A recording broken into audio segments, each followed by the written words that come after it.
Chairman Bailey, is there any doubt in your mind at the moment that President Johnson is going to be the Democratic nominee in the coming election? There isn't a single doubt in my mind. I'm sure the ticket's going to be President Johnson for re-election as president, Hubert Humphrey as the candidate for vice president.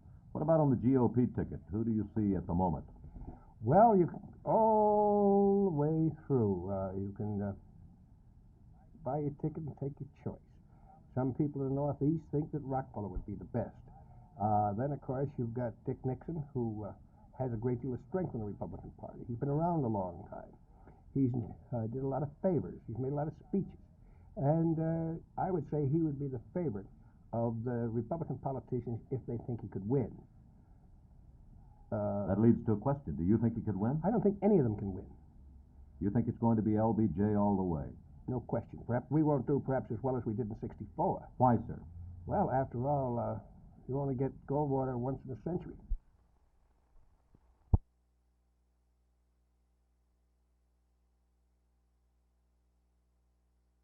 If I could wave a wand and abolish alcohol, I'd undoubtedly do it.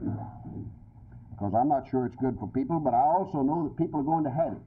They've had it for a long time. There are a great many people who enjoy it, and they don't drink to excess, and it does them no harm. Now, so long as we're confronted with a situation like that, and we know it's going to continue, then I think we should take an intelligent approach to its solution.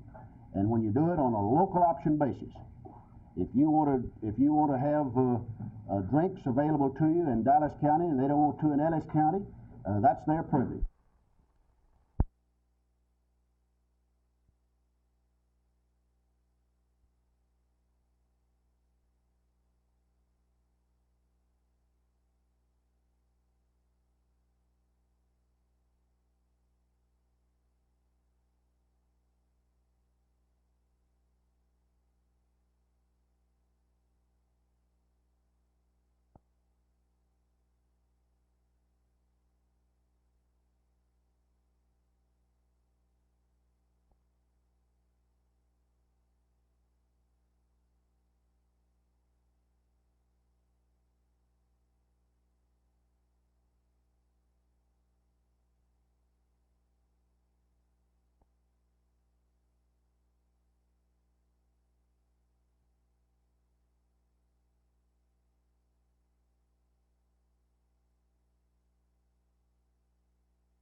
The law enforcement people, the heads of your law enforcement agencies, your chief, your sheriff, that you do support them and do it in such a way that they understand that they're going to have the support of the people of the state when they live up to their responsibilities as law enforcement officers.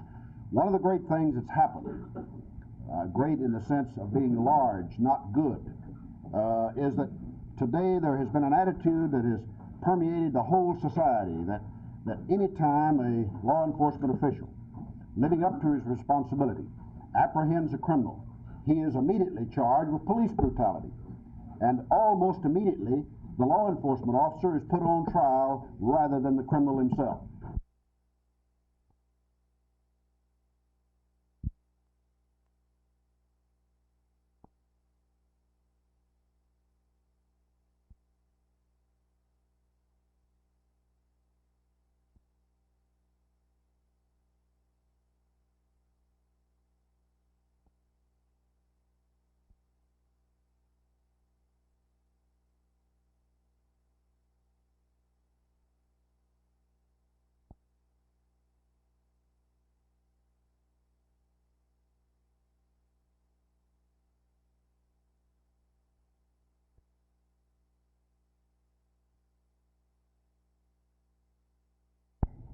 The Christian Education Division, the largest of 4 divisions of the National Council of Churches, begins here Sunday a week-long series of meetings.